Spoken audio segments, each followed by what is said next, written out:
What is up, guys? It's me, the ALE Double X Prince with a WrestleMania 37 review. I was actually gonna review like the entire weekend with the Super Card of Honor and like the NXT stuff and all of that, and even Raw. But I watched Raw. I was bored. I didn't really watch Super Card of Honor. I only watched Joe's return and Briscoes versus FTR because I heard that match was phenomenal, and it was. Go out of your way and check that out. And then NXT, it was a good show, but it's not like something I would like go around. And it really ruined Raw because so just to tell you what happened. So at Stand and Deliver, we had Dolph Ziggler versus Braun Breaker, and freaking Dolph Ziggler won. And then we go to Raw. Braun Breaker beats Dolph Ziggler for the NXT Championship yet again. I was like, why didn't they just have that happen at NXT? So fucking stupid. And if you wanted to do the rematch, just do it with Braun as the champion on Raw. I mean, this is just so fucking stupid. Um, but yeah, it's just like Vince McMahon is like Jesus Christ. Like this man is probably the stupidest fucking old man on the planet. Just because, like, don't get me wrong, the man was a genius. He created a lot of great moments and things, but the man's just out of touch, man. It's just like fuck off, man. Like I really wish that like that stunner, like that Stone Cold hit him, like really like broke his fucking neck or something, just so he get the fuck out of TV. Because this guy is just like insanely fucking stupid when it comes to creative. Anyways, on to the actual show. But I'm gonna start off by saying that the Hall of Fame that I watched was good, but I really wish that the Undertaker went by himself. Don't get me wrong, I love that Vader, Shaq, Sharmell, and the Steiners went in, but this was really all about the Undertaker, and Undertaker had the greatest fucking one of the greatest speeches of all time. My personal favorite speech in the Hall of Fame ever, just because it's my favorite wrestler of all time. So really, congratulations to the Undertaker, and congratulations to everybody who went in the Hall of Fame. Honestly, but yeah, I loved the Hall of Fame speech from The Undertaker. It was a great, fun experience, and really enjoyed it.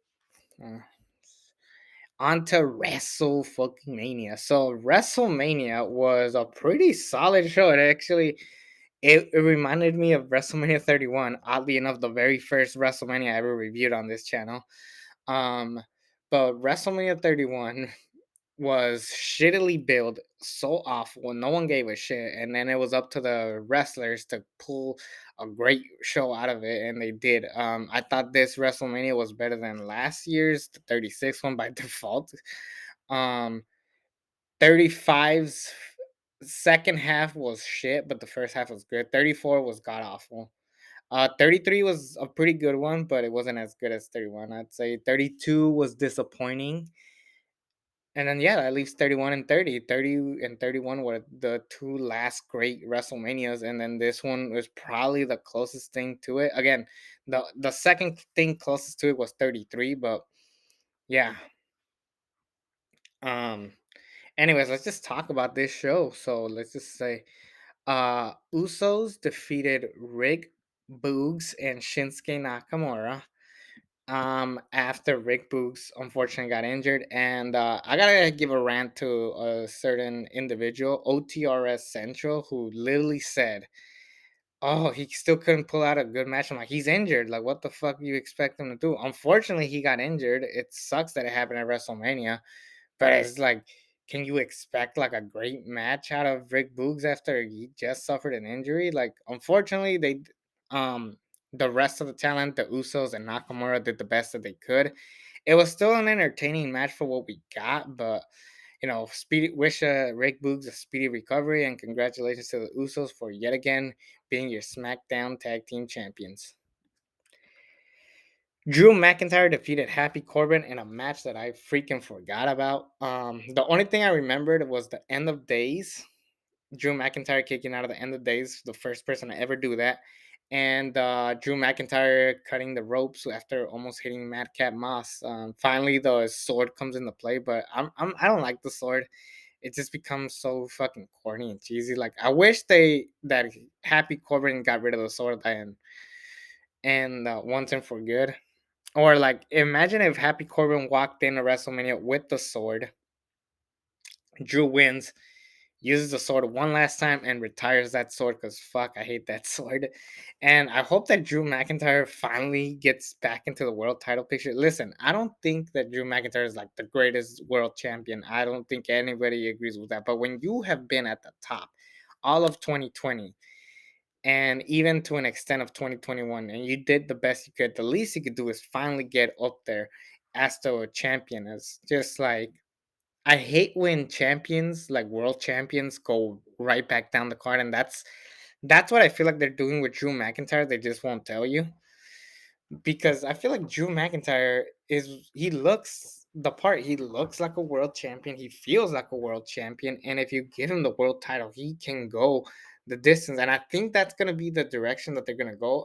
The rumor is that they're gonna unify the two belts, which I do like. However, there is also talks of Roman Reigns competing twice at WrestleMania Backlash, where he will defend the Universal Championship on the first night, or not the first, the opening match, and then the main event, he'll lose the WWE Championship to a Drew McIntyre, as an example, which I wouldn't have mind, but I heard that they're unifying the belts, and I kind of prefer that. And then there's talks that they want to do Roman Reigns versus The Rock at WrestleMania for the title. I don't think it needs the title. I mean, the match sells itself. I mean, The Rock and Roman Reigns. I mean, does that match really need a fucking championship? No. Same with John Cena and The Rock. They didn't need a championship. They just needed to go out there and fucking kick ass. And that's what I think that should happen. I feel like Drew McIntyre should take the championship at SummerSlam, and then still have Roman Reigns kind of like go work his way up to the top again, and then I don't know what Cody's doing, but we'll get to Cody in a bit. Um, but yeah, I like this Matt. The direction that Drew McIntyre is going. Hopefully, this is the end of Corbin and McIntyre. I want Corbin to move on, and I want Madcap Moss to fuck off. Listen, I don't have a problem against Baron Corbin. I just think that they just don't know how to book him. He either is the strong baby first or the coward chicken shit heel. Like they don't know how to book him properly. I miss his lone wolf days, or even his broke Corbin days were fun. Miz and Logan Paul versus the Mysterios, and Logan Paul had a great showing. It definitely delivered. He knows how to sell. He knows the WWE style, not the indie style where no one knows how to kick out of anything and no one knows how to sell. Like Logan Paul definitely picked the right choice of going into WWE. I kind of want celebrities to be in AEW just so they could at least get some fucking recognition because they are just being at this point with their main guy gone is just like now they all they care about is oh who can have so many pro. It's a AEW has officially become an indie style territory. Like pretty much it's just an uh indie show with fucking high with a bunch of money. It's pretty much the indies with a bunch of money, and it sucks because I wanted AEW to be more mainstream. You know, they need to be in movies, they need to have people in the media. Like the only thing that we have closest to a celebrity in AEW is Chris Jericho and CM Punk. Brian Danielson is a megastar, but he's not one of those guys that necessarily wants to be in talk shows and the media and stuff like that. And that's what's missing. Listen, Cody, we'll get to Cody in a bit, but anyways, moving on. Let's talk about Logan Paul. So after the match, Logan Paul and the Miz celebrate. Miz hits a skull crushing finale to Logan Paul and then walks out, which means that more than likely we're gonna get Logan Paul versus the Miz at SummerSlam or WrestleMania 39. Listen, I was cool with the celebrities that we got. I didn't like Bad Bunny last year, but even though I can't stand the guy's music, but can we focus on creating the current stars, or at least if you're gonna have these guys like a Pat McAfee and a Logan Paul, keep him on the roster, like pay him enough money to make him mega stars. Because what the fuck does Logan Paul gotta do besides play video games? Like he could just fucking do what Xavier Woods does at this point. Um, Because I wouldn't mind Logan Paul having a run in the WWE. Same thing with Pat McAfee, but I get it. McAfee is actually busy with real shit, podcasting, sports, all this big media stuff. So I could see why Pat McAfee is not going to be a full time wrestler. We'll get to Pat McAfee in a bit. Bianca Belair versus Becky Lynch for the Raw Women's Championship, and this was my favorite moment of WrestleMania. Not my favorite match of WrestleMania, but my favorite moment because it was literally my favorite of the four horsewomen versus my favorite current day Raw woman in the roster, and these girls tore the house down. It wasn't a perfect match. It wasn't like a 5-star classic, but it told a great story. It was very fun to watch, and really, I if it wasn't for what happened in the main event of night one, I really wish that this was the main event. It felt like a main event. It felt like it should have closed. And this is the only thing closest to a good story other than Edge and Styles.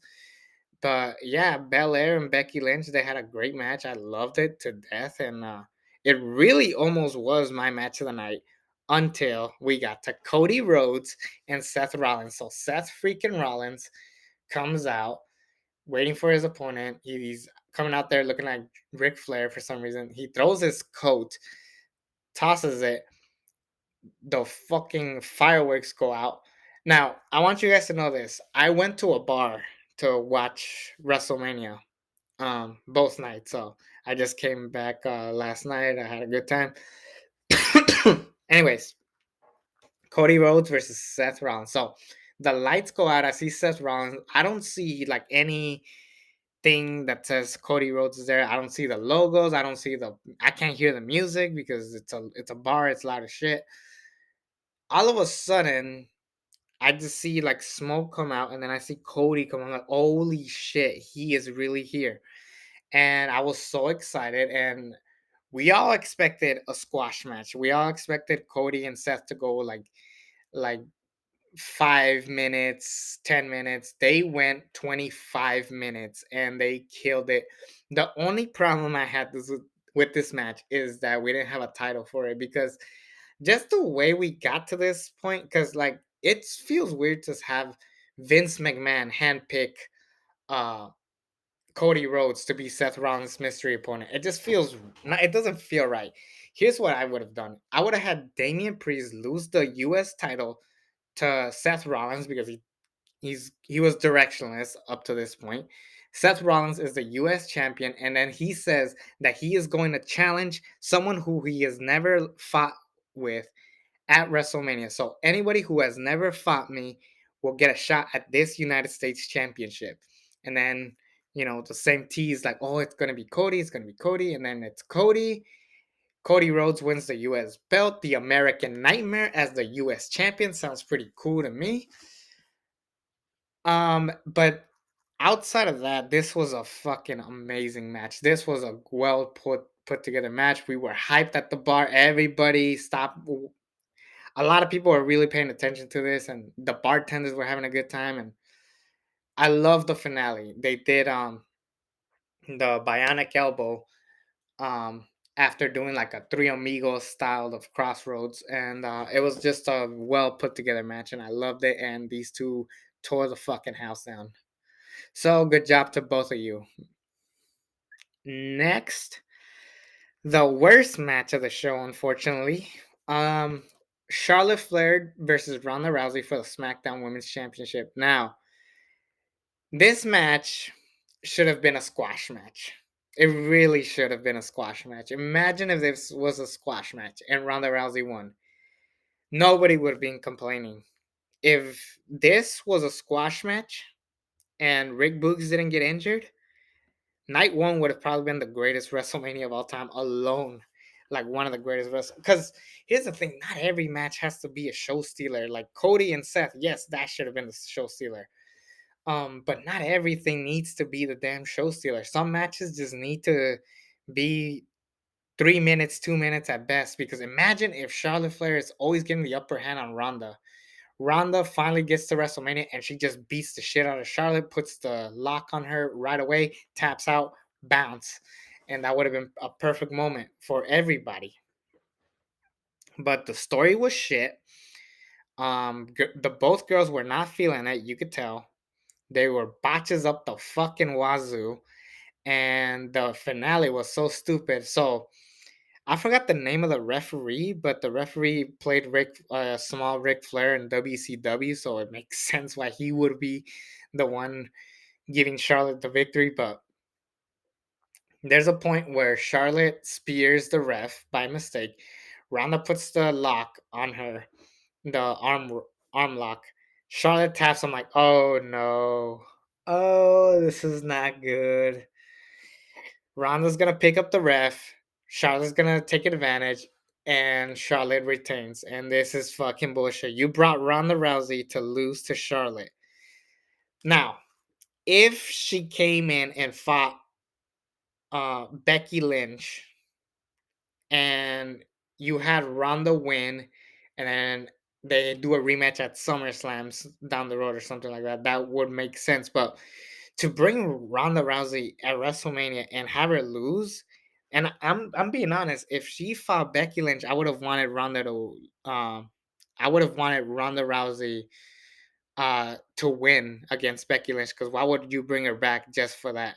Like, you're sleeping on some fucking money. Unless Ronda Rousey straight up not coming back, then this is fucking like ridiculous. If this was legit Ronda Rousey's last match, what a shitty way to go out, in my opinion. But I hear that this is gonna keep going, lead up to a match at Hell in a Cell or WrestleMania Backlash or whatever, and then maybe Ronda will win. But I feel like WrestleMania was the perfect time to have her win. Imagine that Ronda squashes her, Charlotte takes some time off, and then Ronda could go up against who is in the roster, Natalia, Baszler, like Ronda Rousey made people stars when she was the Raw Women's Champion. So imagine, like, cause Charlotte doesn't give a shit about this company anymore. She just gives a fuck about being a top player, like getting the most attention, and it sucks because Charlotte is a talented woman. Only now she only gives a fuck about the money, and this is why she didn't get the main event, because unfortunately both you, Rhonda, and Charlotte, y'all two are a bunch of fucking bitches. And if y'all just keep your fucking cool, act like fucking mature adults, then maybe you'll get the fucking main event next time. Anyways, on to the real main event. It starts with the KO show with Stone Cold Steve Austin. KO calls out Stone Cold, talks about Texas, how it sucks, and all this stuff, and says that Stone Cold don't have it anymore. He's just a washed up old man. He couldn't bring him back if he wanted to. And then Stone Cold's like, you know what? Dallas was my first match, and Dallas will be my last match. If you want me to beat the crap out of this sack of shit, give me a hell yeah. People say hell yeah. They got a referee. It's a no holds barred match. Kevin Owens versus Stone Cold Steve Austin. And this was fucking great. It does hurt Kevin Owens a little bit, especially now that he's feuding with Ezekiel. Um, but I mean, Kevin Owens. Honestly, if Kevin Owens really wanted this, this was the right call. I do still feel that Becky and Bianca should have been the main event. However, given the amount of WrestleMania headliners that we got, I think Kevin Owens has rightfully deserved it. Now, Kevin Owens needs to be a world champion within the next 2 to 3 years. Why? Because if he's gonna main event against Stone Cold Steve Austin, the least he could do is put him back on top where he belongs. Because Kevin Owens is a top player. He really is. Like, Chris Jericho has said in countless interviews that this guy can go and he could really be the next face. Well, not the next face. That's a little pushing it, but he could really be a top player if they give the him the honors. Yeah, put him on top. Like, Kevin Owens needs to be up there with Roman Reigns and Edge and Styles. Like, and also one thing I will say, it does feel a little weird that for years Stone Cold Steve Austin's final match was against The Rock. And now his final match is against Kevin Owens. It does feel a little weird to say that. And that is why I am scared that Kevin Owens will not be pushed properly. That is the only thing that scares me because it's like you're gonna give Kevin Owens Stone Cold Steve Austin's final match, then you better fucking push him to the top. There's no fucking way. There, like, same thing with Corbin. He retired Kurt Angle. Well, make him a star. Make him a proper star. Stop making him look like a fucking joke. Stop making him do shitty comedy. Make these guys credible. If you're gonna have him against legends, you gotta make him credible. Imagine if Roman Reigns lost to The Rock next year, and that was The Rock's final match.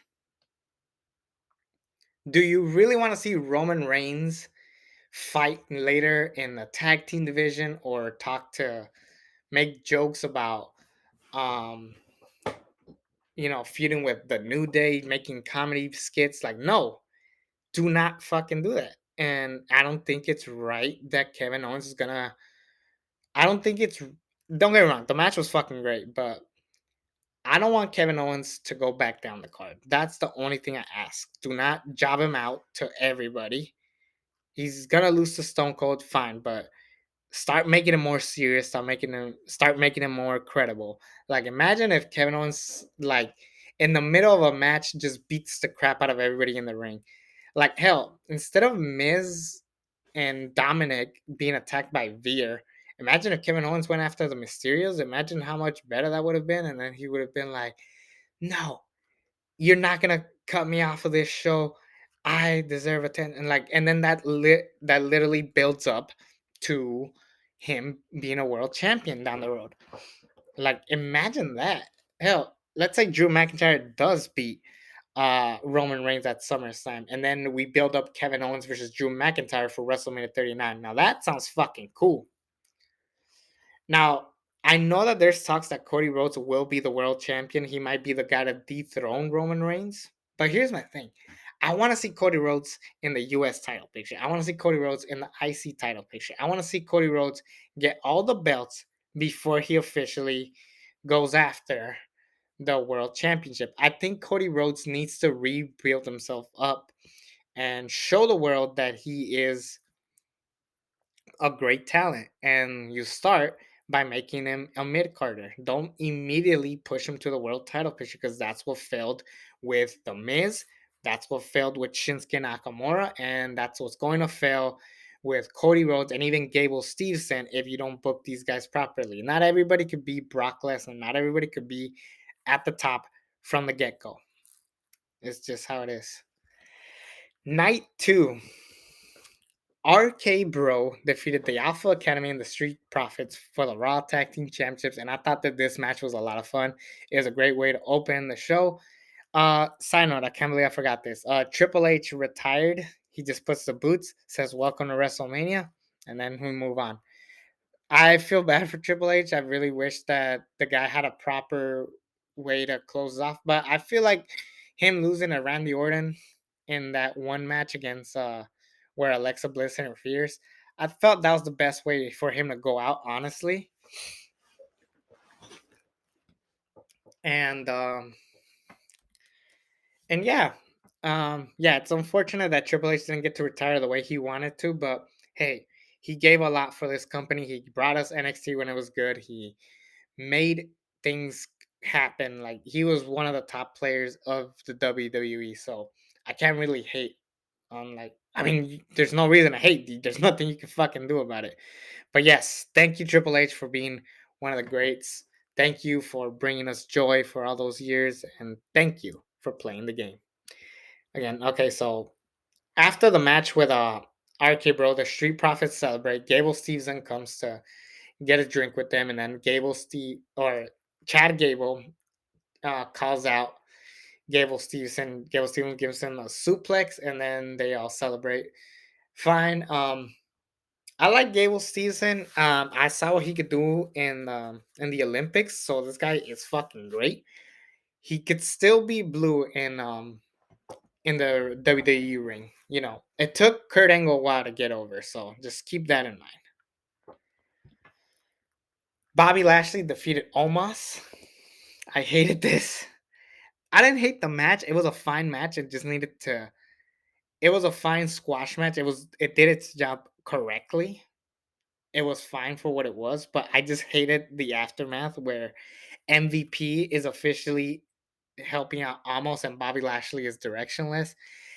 And listen, I like Almost. I think he needs a guy to talk to, but taking MVP away, because Bobby Lashley is not that great in the mic. He could probably he could probably make something work, but if MVP was gonna turn on Bobby Lashley, why didn't he turn on him at WrestleMania? Why the fuck did you wait until Raw? It's just ridiculous, just the way this thing is being booked. On to the second celebrity match of the night. Out of the three celebrity matches, this might be the funniest one and the most entertaining one. It was Johnny Knoxville versus Sami Zayn, an anything goes match. Everybody from Jackass was there. I did see Jackass Forever. It was a funny ass movie. I like the new cast members. They didn't have everybody from Jackass, understandably. They really only had the I forget the names. I forgot the name of the director. Um, so they have Jeff Tremaine, and then they also had Jasper Dolphin and his dad at the in there, pretty much watching from Time Tron. But it was weird. They didn't have Aaron. They didn't have Dave England. They didn't have Preston Lacey. They didn't even have any of the new guys other than Jasper, of course. That I know Rachel Wolfson is a very busy woman, and I don't know where Zach Holmes was, but yeah, they didn't really have anybody out of the main cast. Now you've they didn't even have Steve-O. Now Steve-O is pretty much the biggest celebrity out of the Jackass bunch.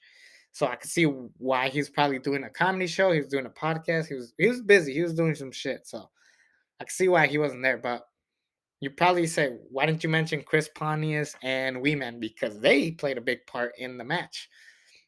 In fact, as Sami Zayn was beating Johnny Knoxville, they had they had Chris Pontius come out as Party Boy. Like he literally comes in a suit and then he rips it off, and then Sami Zayn beats the crap out of him. Then as he's going to chase him down, Weeman comes out of the ring and body slams Sami Zayn, and there was a lot of crazy stuff. Like there was a table full of mouse traps. There was a part, and this was pretty botched.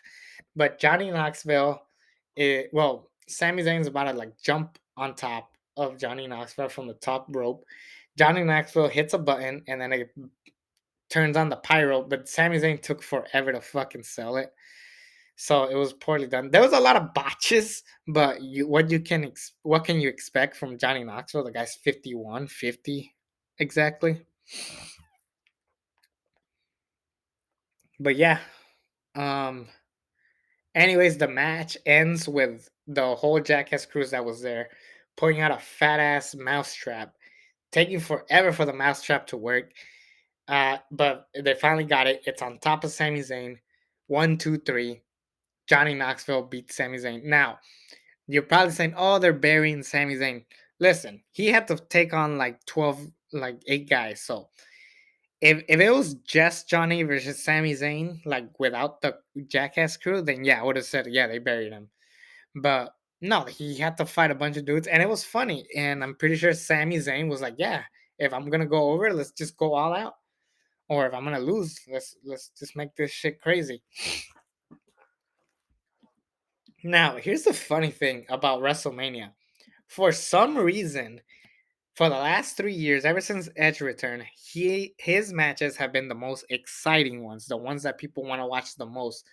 Last WrestleMania 36 versus Randy Orton, WrestleMania 37 with Reigns and Bryan, and then this year with AJ Styles. So everybody was always hyped for the Edge match, and every single match except last year's, of course, because they had Bryan and Reigns, they have not lived up to par. They have been good. They have even been great, but they haven't been like fucking mind blowing. Like the Randy Orton match was way too damn long. Again, the Reigns and Bryan one was fantastic, and this one was good, but it didn't leave a great Eh, I'm not disappointed with the match because I know they're gonna have another one down the road. But you could tell that Edge is probably ready to hang up the boots next year. Like he's probably gonna retire next year, have a farewell match, and then call it for good. But yeah, this was a solid match, and I'm liking what they're doing because they brought Damian Priest out. He just stares at AJ Styles, distracts him. Edge spears 1, 2, 3. It was a good match, but it wasn't a fantastic match. But I like that Damian Priest is here with Edge because Damian Priest is a guy that clearly the WWE likes, the board of directors like. They just don't know how to use him, and this is the proper way. And I'm not gonna lie, his US title run was good, but it got boring fast. And I feel like Damian Priest can now feel like a legit player. And hell, I wouldn't be shocked if next year they do Edge versus Damian Priest with Damian Priest retiring Edge for good. I wouldn't have mind if they did that, and I'm pretty sure that's what they're going with next year. And I'm super excited for it. So can't wait to see what comes next. And it does make up for the fact that Damian Priest wasn't on the card. Because, I mean, how do you go from teaming with Bad Bunny to nothing? So the fact that they had him here, it makes up for it. What's next? Oh, fuck, I forgot. The women had a fatal four-way tag match with Sasha Banks finally getting her big WrestleMania win, finally, after beating so many other women. Zelina and Carmella, who split up because Carmella's gonna go marry Corey Graves. Ripley and Liv Morgan have good chemistry. I like him as a tag team, and I just didn't like what they did on Raw. It's called a championship opportunity match. So naturally in your mind is like, oh, if Liv and Rio win, then they get the shot at the belts. No, they lost and they're still gonna fight them next tomorrow or next Monday. It's so stupid. Why don't they just do Sasha Banks versus either Liv Morgan or Rhea Ripley, and then they pinch Sasha, and then that gives them the shot? That would have been way much better. But no, it just shows you how fucking retarded the creative side is sometimes. But anyways, thank you, Sasha. Thank you, Naomi, for finally getting a big WrestleMania moment. Naomi had her moment at 33, but this one's even bigger. The match was solid, by the way, but it's whatever. Sheamus and Rich Holland defeat the New Day in a match that got we kind of wish never happened in general. Like it was so fucking pointless. I just wish this match didn't even happen. But fine. Just a way to put the New Day, Sheamus, Rich Holland, and Butch on the card. But I didn't like it. I really didn't care. But if this was the way to put rest the crowd for the next match, then fine. And the next match was fucking fantastic. Austin Theory versus Pat McAfee. Now, Pat McAfee, I knew he was a good wrestler. He was even a solid wrestler at NXT with Adam Cole and even in War Games. This might be his best performance. Not just because he was in the main roster in fuck NXT. No, no, no. He got to perform not just for the fans. He got to perform for himself. Like this was his moment. Like his fucking entrance was just top notch. I didn't even talk about Edge's entrance. That was shit was fucking cool. Probably the best entrance of the night, Edge. But Pat McAfee is one that stood out. Seven Nation Army, cheerleaders, him kicking a football, like that was a cool fucking entrance. And the Austin Theory and Pat McAfee stole the show. People hate that it was a roll up finish, but it worked. Why? Because so many matches end with a big epic finisher or something. Like I like the fact that I didn't know it was gonna end that way. And yeah, it was good and I loved it. Great showing for Pat McAfee. And then they ruined it with Vince McMahon coming out, taking his sweater off, and it's Pat McAfee versus Vince McMahon. Austin Theory attacks Pat McAfee. They beat him up, and then Vince McMahon just pins him 1, 2, 3. They celebrate. Stone Cold Steve Austin comes back, hits one of the greatest stunners to Austin Theory and one of the worst stunners to Vince McMahon. Pat and Steve celebrate, and they then Stone Cold stunners Pat McAfee. It was so stupid. Like, I feel like this still should have happened with Stone Cold coming out and saving Pat McAfee, but the Vince McMahon match was so fucking stupid, and I guess it was just a way to say that Vince finally got a WrestleMania victory after when did he debut? 17? Yeah, he debuted in 17. So he lost to Shane, he lost to Hulk Hogan, Michaels, Bret Hart, and now he finally got a victory against Pat McAfee. Yeah, so I guess congrats to Vince, but yeah, the whole match part was pointless. I just wanted to see these two just beat the crap out of Pat. Steve Austin comes for the save, and then that's it. And it felt like it dragged. For some reason, every time we're about to get um Roman Reigns and Brock Lesnar at a WrestleMania, for some reason, the thing before it drags on. Braun Strowman and Nicholas versus the Bar. Um the Ronda Rousey, Rock, Triple H, Stephanie segment, and then Taker and Wyatt. Um, can we just like get to the fucking point with these matches? Shit. Like, anyways, the biggest WrestleMania match of all time, Brock Lesnar versus Roman Reigns.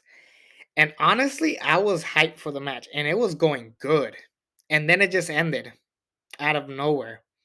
And I heard part of the reason was because Brock Lesnar had Roman Reigns on the Kimura lock, and the Kimura lock was really in there.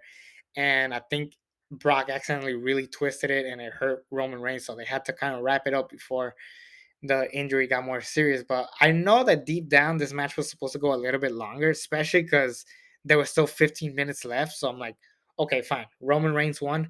Maybe The Rock's gonna come out. He does not come out. He doesn't come out on Raw, and if he doesn't come out on SmackDown, then all hope is lost. We're not gonna get The Rock and Roman Reigns. But yeah, I thought that Brock and Reigns had a good match. It just their best match is probably the 31 one, the one at WrestleMania 31 with Seth cashing in. The runner up would probably be Crown Jewel, and then this one. The one at the very end is WrestleMania 34. That one was fucking horseshit. The SummerSlam one was good in 2018, but it was all right. So this was a close one to like one of their better matches, but I'm done with this match. I do not need to see this match anymore. Like, where do you go from here? Really? Like, I don't even want to see triple threats with these guys. I don't want to see Roman, Brock, and Drew. I don't want to see Roman, Brock, and Seth. I don't want to see Roman, Brock, Rey Mysterio, Randy Orton, John Cena, Kofi Kingston. Like, don't just keep them away. Matter of fact, Brock should retire. What the hell does Brock Lesnar have left to do? Like, what the hell does Lesnar do after this? If anything, I would just call it a day. The only other thing I could see him do is probably put over Gable Stevenson. That is the only thing I could see him doing. Yeah, maybe Edge and Brock, but I'm still kind of like mixed on that. Maybe Big E and Brock if Big E is cleared to wrestle. That could be the best way to send him off. But yeah, this was a pretty good WrestleMania. I know I complained a lot, but man, I had so much fucking fun with this show. Maybe because I was drunk for half of it, but damn, it was a lot of fun. Like, this was just top notch fun, and I like that not every match try to be the show stealer. Something so refreshing to watch. AEW relies so much on trying to every match be the show stealer. Like, sometimes you need some rest, some sleepers, some popcorn matches. Drew McIntyre and Happy Corbin, Sheamus and Rich Holland versus the New Day. Um, Again, you don't have to sit through every match. Sometimes you need that match to kind of like rest on, like to go get popcorn, to go to the bathroom, and stuff like that. And man, this was just such a fun night. I really had a kick ass time. Um, I just hope that whatever it comes next for WWE, it just goes to some good points because Yeah, they're gonna have to really work on because Raw was shit. Other than the Cody segment and maybe to an extent Reigns and Bianca Belair segments, there's nothing really that exciting for me. But anyways, that's gonna be it for this review. Subscribe to this channel if you haven't already, and until then, I'm out.